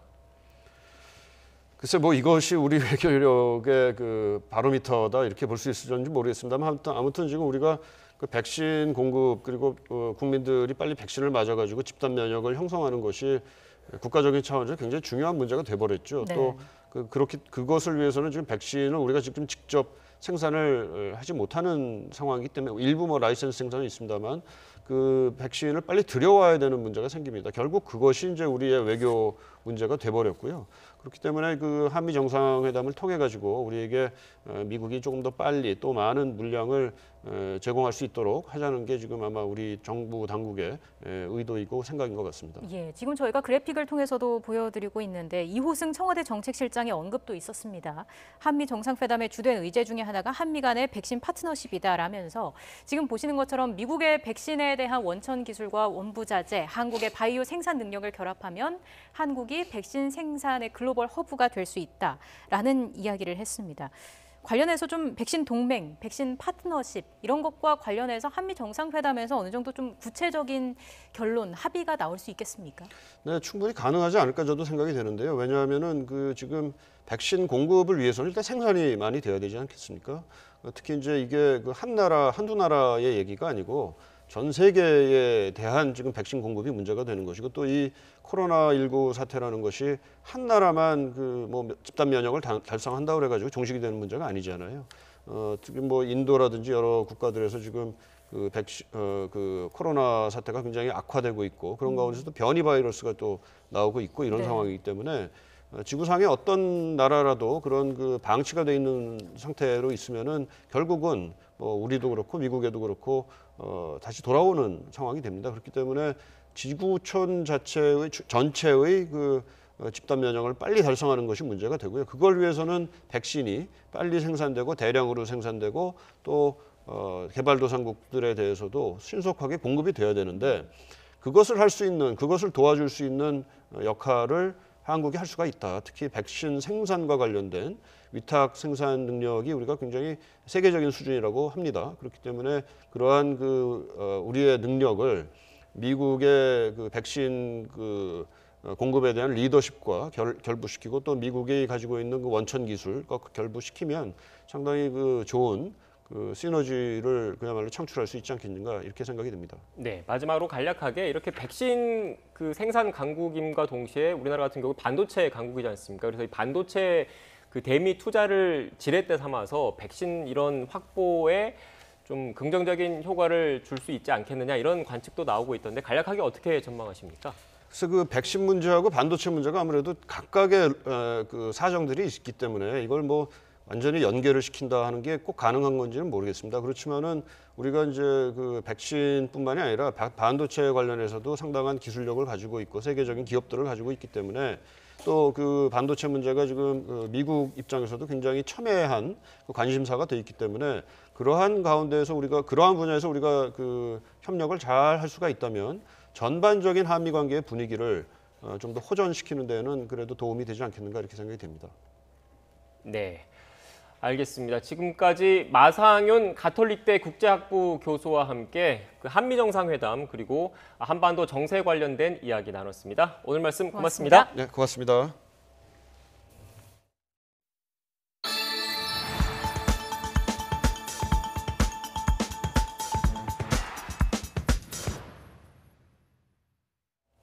네, 조금 전 들어온 소식을 좀 전해드릴까요? 한강에서 실종됐다가 숨진 대학생 고 손정민 씨의 사인이 익사로 추정된다는 국가수 정밀부검 결과가 나왔습니다.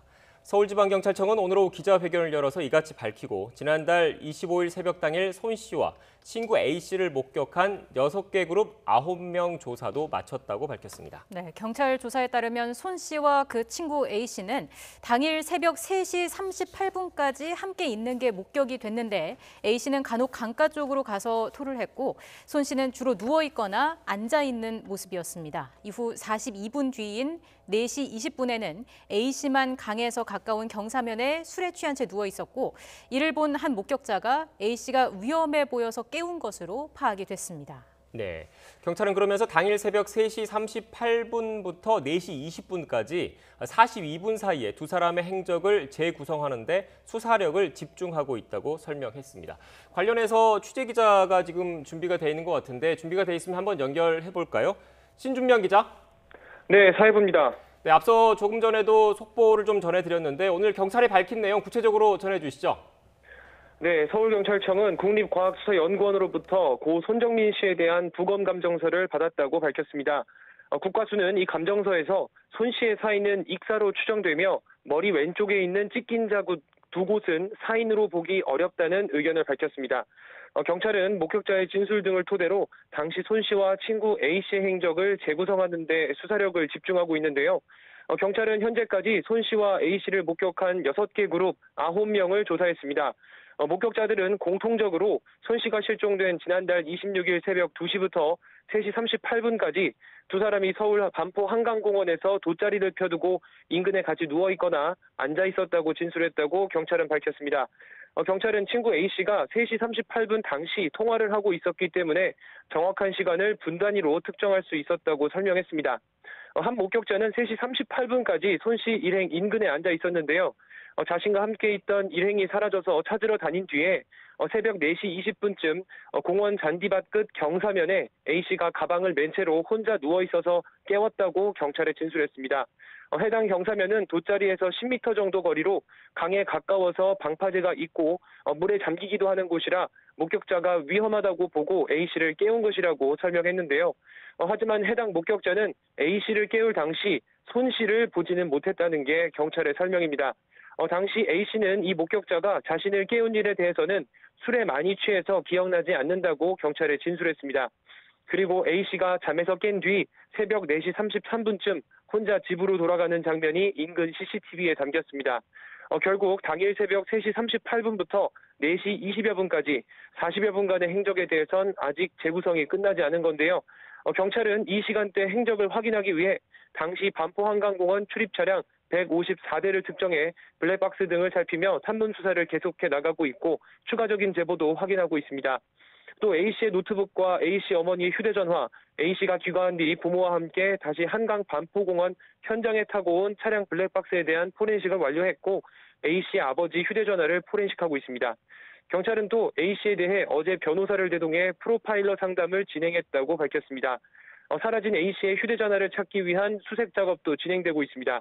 오늘은 특수장비를 보유한 해군과 한강경찰대가 합동 수색을 진행하고 있습니다. 지금까지 사회부에서 전해드렸습니다. 네, 앞서 속보를 통해 들으신 것처럼 가짜뉴스까지 등장하면서 혼란은 물론 논란이 가중되는 상황이지 않습니까? 네. 이런 상황 속에서 경찰이 조금 전 추가로 수사 내용을 발표했습니다. 일단 사망 원인은 익사로 추정된다고 밝혔습니다. 네, 임준태 동국대 경찰사법대학 교수 전화로 연결해서 조금 더 자세하게 브리핑 내용 짚어보겠습니다. 교수님 나와 계시죠? 예, 그렇습니다. 네, 경찰의 발표가 있었는데 어떤 부분을 좀 주목해서 봐야 할까요? 저도 이 사건 관련된 보도를 계속 접하면서 사망 원인이 무엇인가, 예를 들면 외력에 의해서 가해진 어떤 상황인지 아니면 익사체인지 이런 부분에 대한 의문을 갖고 있었는데 현재 발표된 내용을 보면 이제 익사로 일단 판명이 된다라고 했기 때문에 아마 그 한강 물에 들어가기 전에 어떤 상황이 두 사람 사이에 있었는지 그 부분이 좀 더 향후 수사 과정에서 좀 밝혀져야 될 부분이 아닌가 그렇게 좀 생각하고 있습니다. 네, 교수님 일단 지금 관련된 오늘 핵심적인 내용을 저희가 급하게 지금 그래픽을 좀 만들었는데 일단 그 조금 전 들어온 내용이 다시 한번 좀 정리를 해드리겠습니다. 그래픽을 보면서 일단 그 사인은 익사로 추정이 되고 머리 두 곳의 상처는 사인으로 보기 어렵다라는 경찰의 발표가 있었습니다. 그렇다고 네. 본다면 그 시체 외부에서 나타난 상처는 직접적인 어떤 사인이 아니라고 우리가 추정을 한다고 했을 때 결국 그 손군이 익사체로 발견된 그 당시 예를 들면 물에 왜 들어갔을까?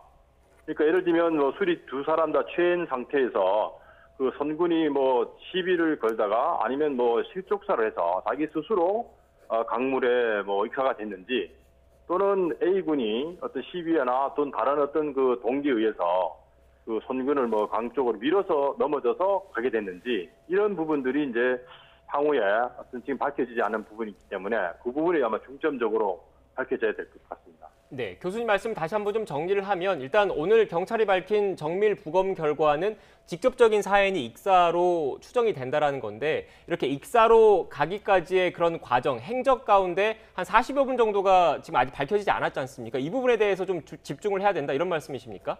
예, 그렇습니다. 예를 들면 두 가지 우리가 경우를 다 성정해서 본다면 술이 두 사람 다 취한 상태에서 손군이 자발적으로 어떤 다른 동기에 의해서 미끄러지거나 해서 강물에 넘어지거나 해서 익사가 됐는지 아니면 손군과 같이 있었던 그 A라는 친구가 어떤 시비가 돼서 두 사람 다 그 술이 취한 상태에서 어떤 밀고 당기거나 하는 과정에서 혹시나 어떤 물에 들어가게 됐는지 이런 이제 두 사람 간의 어떤 신체적 접촉이 이 40분간의 어떤 상황에서 이루어졌는지 그 부분이 많이 밝혀진다면 이 사건은 결론이 좀 날 수 있을 것 같습니다. 네, 그런 부분에 또 수사를 집중하게 될 것 같고요. 경찰이 지금까지 조사한 목격자 외에 또 추가로 목격자를 확보하기 위해서 탐문을 강화하고 있습니다. 성과가 좀 있겠습니까? 예, 일단 이 사건 자체는 많은 시민들이 이제 관심을 갖고 있기 때문에 그 실종 당일 날 그 주변에 있었던 많은 시민들이 사진 촬영하는 경우도 있고 또 지금 CCTV 일부 자료들 나오기 때문에 향후에 많은 시민들이 관심을 갖고 있는 상황이라서 추가적인 제보가 나올 수도 있고요. 또 하나 좀 더 수사의 새로운 우리가 그 방향을 봐야 될 것이 과연 그러면 그 손군과 A군이 왜 그날 한강 고수부지에서 함께 술을 마시게 되었는지 이런 어떤 그 정황들 예를 들면 평소에 두 사람과의 어떤 관계 이런 것까지도 아마 수사나 조사를 하게 되면 이 사건을 해결하는 데 좀 단서가 되지 않을까 그렇게 좀 추정이 됩니다. 네, 사건 해결 과정에 대해서 앞으로 어떻게 될 건지 좀 설명을 해주셨는데 그런데 또 일각에서는 경찰의 초동 수사가 좀 부실했던 것 아니냐 이런 비판이 나오는 것도 사실이거든요. 여기에 대해서는 어떻게 보십니까? 예, 일단 그 부분은 시민들의 눈높이에 봤을 때는 다소 좀 더디다는 평가를 좀 받을 수 있는데 일단 처음에 이 시신이 발견된 과정은 이제 수중에서 물 위에서 발견됐기 때문에 한강물 같은 경우는 또 시신에 대한 관할권은 이제 용산 경찰서가 되고요. 또 실종 사건의 신고를 받은 관서는 이제 서초 경찰서가 되기 때문에 초기 아마 경찰서의 관할과 관련해서도 다소 좀 혼선이 좀 있지 않았나 이런 생각이 되고, 그 다음에 지금까지 나타낸 정황만으로 봐서는 국민들이 봤을 때는 뭐 사건 관계자들의 어떤 그 증거를 취득하기 위한 강제 수사가 필요하지 않느냐 이런 이제 기대를 많이 했지만, 사실 강제 수사를 하기 위해서는 또 법원의 영장을 또 발부받아야 되고요. 그 과정에서는 상당한 정도의 그 범죄 혐의가 입증이 돼야 영장을 발부받을 수 있는데, 지금까지 대부분 임의 수사적인 방법으로 수사를 진행하다 보니까 국민들이 기대하는 만큼 수사 속도가 좀 더디지 않느냐라는 평가를 받고 있습니다. 네. 교수님, 또 경찰이 최근 당시에 현장에 함께 있었던 친구 A씨에 대해서도 신변 보호에 나서기로 한 거죠? 예, 사실은 지금 네티즌들의 많은 국민들이 그 친구인 A씨의 어떤 그 범죄 혐의에 대한 어떤 그런 부분에 대한 의심을 많이 하면서 개인의 어떤 신상, 또 가족들에 관한 신상에 무자비하게 접근하다 보니까 사실은 범죄자로 우리가 추정하기도 전에 많은 개인의 어떤 그 프라이버시가 침해받고 신상이 위협까지 받는 상황이다 보니까 경찰 입장에서는 적어도 조사의 대상이긴 하지만 여전히 우리가 무죄 추정이라든지 또 범죄 혐의가 입증이 되지 않은 상태라면 일반 시민을 보호해야 되는 입장, 뭐 그런 관점에서 신변 보호를 하는 것으로 알고 있습니다. 네, 알겠습니다. 지금까지 임준태 동국대 경찰사법대학 교수와 함께 관련된 이야기 나눴습니다. 교수님, 오늘 말씀 고맙습니다. 예.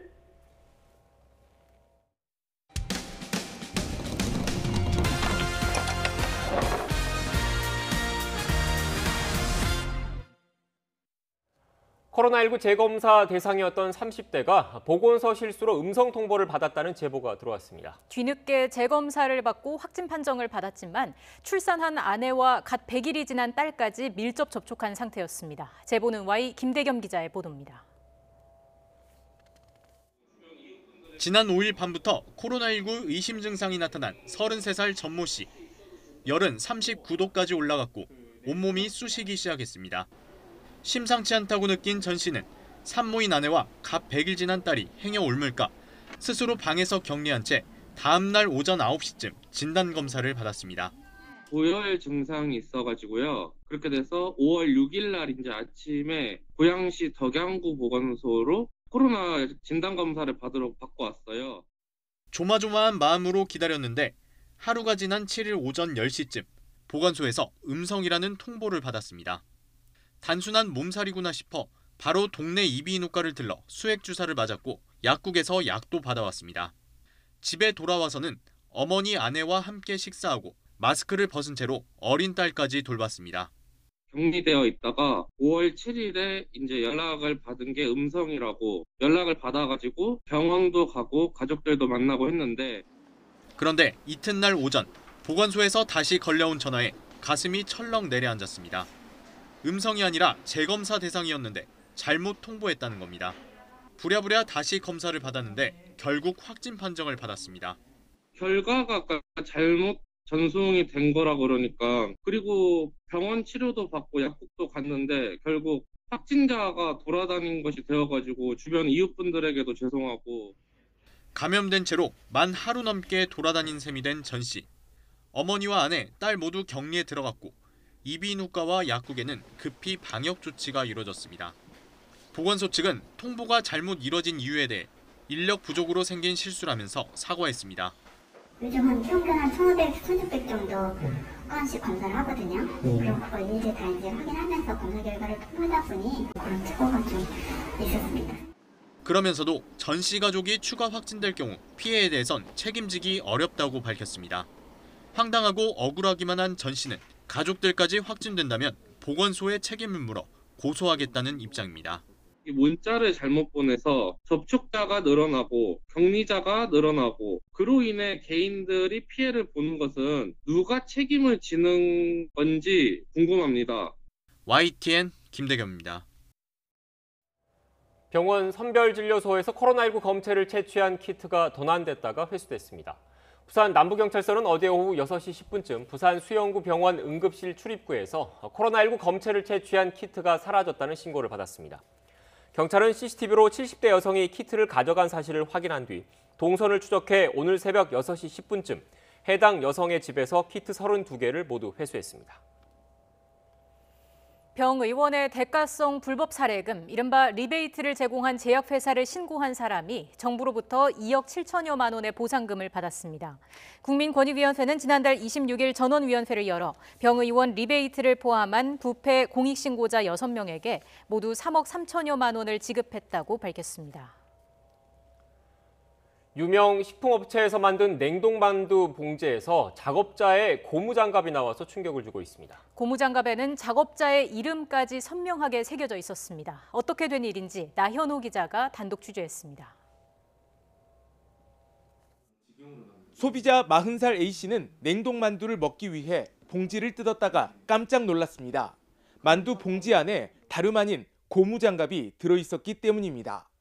맨 처음에는 만두인 줄 알았어요. 근데 이제 색깔 자체를 자세히 보니까 고무장갑이더라고요. 황당해서 서로 말을 잇지 못할 정도로 아침 식사는 당연히 못했고요. 장갑에는 생산 과정에서 끼었던 것으로 보이는 작업자의 성명 3글자까지 또렷하게 적혀 있었습니다. 제품을 산 A씨는 이 같은 사실을 생산업체 CJ제일제당에 알리고 식약처에도 신고했습니다. 문제가 된 제품을 만든 식품 공장입니다. 봉지 안에 고무장갑이 들어갔는데도 소비자 손에 들어가기까지 걸러지지 않았습니다. 식품안전당국은 지난해 12월에 제조 과정에서 고무장갑이 섞여 들어간 것으로 보고 있습니다. 작업자가 온 매무새를 다듬기 위해 설비에 올려둔 장갑이 봉지 안에 들어간 것으로 보고 시정명령을 내렸습니다. 추후에는 이제 발생하지 않게 설비라든가 모든 공정이라든가 그런 부분을 개선을 하라고. CJ제일제당 측은 직원의 부주의와 관리 미흡으로 빚어진 일이라며 책임을 인정했습니다. 고무장갑이 들어간 건 장비 문제로 손으로 작업하다 벌어진 일이라고 설명했습니다. 고무장갑이다 보니 엑스레이 검사에서도 확인되지 않았고 중량도 만두 1개 무게와 비슷해서 섞인 것을 몰랐다는 겁니다. 다시는 이러한 일이 발생하지 않도록 금속 검출기에서 탐지 가능한 장갑으로 교체 완료했으며 프로세스 전반을 재점검하고 있습니다. 어이없게도 만두 봉지에서 고무장갑이 나오면서 대기업도 위생관리도 믿을 수 없다는 비난의 목소리가 커지고 있습니다. YTN 나현호입니다. 중국산 담배 등을 몰래 들여온 조직과 이를 국내에 유통한 업자 등 40여 명이 무더기로 적발됐습니다. 관세청은 올해 1분기에 72억 원 상당의 179만 갑을 적발하고 담배 밀수업자와 국내 유통업자 등 41명을 검거했다고 밝혔습니다. 아울러 밀수입 사건으론 처음으로 밀수 조직에 대해서 범죄 집단 구성에 따른 특정범죄 가중처벌법을 적용해 고발했다고 덧붙였습니다. 경찰이 과거 이춘재 연쇄살인 8차 사건 당시 무고한 청년을 범인으로 지목한 경찰관들의 특진을 취소한 사실이 뒤늦게 확인됐습니다. 경찰청은 지난 3월 말 심사위원회를 열고 1989년 순경에서 경장으로 승진했던 3명과 경장에서 경사로 승진했던 2명 등 5명의 특진을 취소했습니다. 다만 이들의 최종 계급은 그대로 유지됐고 특진에 따른 급여 반납도 이루어지지 않았습니다. 제자 성추행 의혹으로 직위 해제된 서울대 음대 교수가 복귀를 예고했지만 학교 측은 현 상황에서 복귀는 불가능하다고 선을 그었습니다. 서울대학교는 직위 해제 상태인 음대 교수 A씨는 현재로선 교수로서 강단에 복귀할 수 없다고 밝혔습니다. A씨는 지난 2018년부터 2019년까지 피해 학생에게 10여 차례 원치 않는 신체 접촉을 하고 2019년 7월 유럽 학회 출장에서 학생이 묵고 있는 숙소 문을 새벽 시간대에 강제로 열고 들어간 혐의로 검찰 수사를 받고 있습니다. 미국의 소비자 물가 상승률이 13년 만에 최고치로 치솟으면서 세계적으로 인플레이션에 대한 우려가 커지고 있습니다. 이런 우려 때문에 뉴욕 증시 주요 지수들은 연일 하락세를 보였습니다. 최문석 기자의 보도입니다. 미국의 지난달 소비자 물가 지수가 한 해 전에 비해 4.2%가 올랐습니다. 물가가 이렇게 가파르게 오른 것은 2008년 9월 이후 13년 만입니다. 전문가들이 예상한 3.6%를 크게 웃돈 것입니다. 무엇보다 백신 접종이 늘고 경제 재개가 본격화되면서 물가 상승 요인이 생겼습니다. 여기에다 반도체와 목재, 구리, 휘발유, 옥수수 등 원자재와 식자재, 부품의 가격까지 역대 최고치로 치솟고 있습니다. 원자재 값이 오르니 신선식품부터 냉장고와 식기세척기까지 생필품 가격이 오르고 반도체 공급 부족으로 자동차 가격이 상승한 것입니다. 게다가 최근 미국의 최대 송유관 회사가 해킹을 당해 운영이 중단되면서 미국의 휘발유 가격은 1갤런에 $3를 넘어섰습니다. 7년 만에 가장 높은 가격입니다. 주유소마다 긴 줄이 늘어서고 휘발유가 동나는 일까지 벌어졌습니다. It's difficult because someone check on this first store, they don't have on the front too, they don't have it now. So this one, I think this one for now is only the gas station has. 이런 급격한 인플레이션 현상은 금융시장에도 충격을 줘 뉴욕 증시 주요 지수들은 2% 안팎씩 급락했습니다. So if you have higher inflation and they're selling off commodity stocks, it's just a computer sell program because the inflation number was bigger than expected. But these numbers have very little accuracy. 증시가 물가 상승에 특히 취약한 것은 향후 통화 당국이 긴축으로 방향을 틀 경우 주식 등 자산 시장의 거품이 꺼질 수 있기 때문입니다. 미국의 인플레이션은 세계 경제에도 영향을 미친다는 점에서 미국의 중앙은행인 연방준비제도가 예상보다 일찍 금리를 인상할 수 있다는 전망이 나오고 있습니다. YTN 최문석입니다. 테슬라 CEO 일론 머스크가 비트코인을 사용한 테슬라 차의 구매 결제 허용을 돌연 중단한다고 밝혔습니다. 머스크는 자신의 트위터를 통해 비트코인 채굴을 위해 컴퓨터를 대량 가동하면서 전기가 많이 들고 이로 인해 화석 연료 사용이 급격히 증가하고 있다며 이같이 밝혔습니다. 머스크의 트윗 이후 비트코인은 7% 이상 급락해 5만 2천여 달러에 거래된 것으로 전해졌습니다. 이스라엘과 팔레스타인 무장 세력 하마스의 충돌이 나흘째 계속되고 있는 가운데 하마스 고위 지도부 16명이 이스라엘의 공습으로 사망했습니다. 국제사회가 중재에 나섰지만 양측 희생자가 최소 60여 명에 이르는 등 피해 규모는 계속 커지고 있습니다. 박경석 기자가 보도합니다. 팔레스타인 가자 지구의 고층 건물이 이스라엘군의 공습으로 힘없이 무너집니다. 위태롭게 서 있던 나머지 구조물도 잇따른 공격에 결국 붕괴됩니다. 이스라엘군의 공습으로 가자 지구의 고층 건물은 대부분 파괴됐고 민간인을 포함해 수십 명이 숨지는 등 피해 규모는 늘고 있습니다. 이스라엘은 가자 지구 무장단체 사령관 등 하마스 고위 지도부 16명을 제거했다고 밝혔습니다. וגם מפקדים אחרים, וזו רק ההתחלה. אנחנו נכה בהם מכות שהם לא חלמו עליהם. 이슬람 무장 세력 지하드와 하마스도 이스라엘 도시 지역에 지금까지 1000발 이상의 로켓포를 쏘며 무차별 공격을 이어갔습니다. 국제사회는 친소 관계에 따라 양쪽으로 갈렸습니다. 아랍 국가들은 팔레스타인 편에 섰습니다. معالي وزير الخارجية السيد جواد ظريف أن يقول للعالم كله بأن الجمهورية الإسلامية في إيران والقيادة وجماهير الشعب في إيران يقفون إلى جانب الشعب الفلسطيني في مقاومته لهذا الاحتلال. 프랑스, 독일 등은 하마스의 로켓포 선제 공격에 대한 이스라엘의 방어권을 지지했습니다. 유엔은 양측의 자제를 촉구하며 비공개 긴급 회의를 소집했습니다. Israeli security forces must exercise maximum restraint and calibrate their use of force. The indiscriminate launching of rockets and mortars towards Israeli population centers is unacceptable. 팔레스타인과 관계 개선을 추진해온 바이든 미 행정부는 하디안 부차관보를 중동 특사로 파견해 중재에 나섰습니다. 하지만 뿌리 깊은 갈등을 배경으로 전면전 양상으로까지 치달은 양측의 무력 충돌 사태가 단기간에 쉽게 해결되기는 힘들 것으로 전망됩니다. YTN 박경석입니다. 일찍 찾아온 더위의 기세가 나날이 강해지고 있습니다. 오늘은 어제보다 기온이 더 올랐는데요.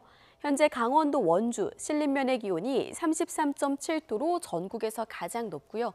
경기도 가평이 31.8도, 서울도 29.2도로 올봄 최고 기온을 기록하는 곳이 많습니다.